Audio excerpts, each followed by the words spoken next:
Dolphin Man VR,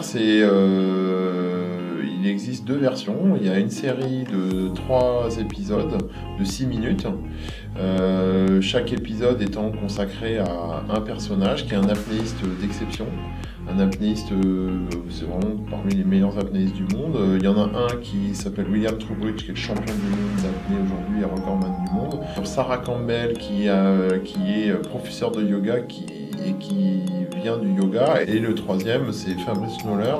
C'est un biologiste et ingénieur français spécialisé dans l'étude des grands cétacés.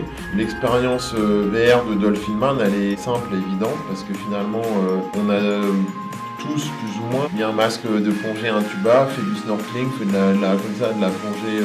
En fait, quand on met le masque de VR, finalement, le casque de VR, on a l'impression de mettre un masque de plongée et d'un coup, pouf, on se retrouve dans l'eau. Sauf que là, on se retrouve aux côtés d'un des 3 meilleurs apnéistes du monde et on découvre finalement les différentes facettes de l'apnée, que ce soit l'apnée liée à la méditation, l'apnée sportive où on essaye de descendre le plus profond possible, ou l'apnée, disons, d'observation de la nature et du monde sous-marin.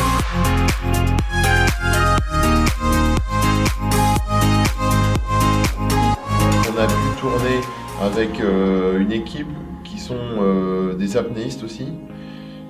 Qui travaille avec Fabrice Knoller notamment, et il y en a un, c'est un des opérateurs principaux, c'est Fred Boyle, qui est un photographe et caméraman subaquatique, ancien champion du monde d'apnée.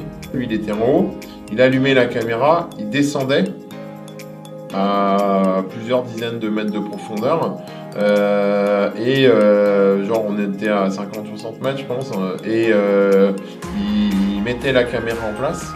Il allait se cacher sur les bords de la paroi dans un trou du trou bleu, toujours en apnée.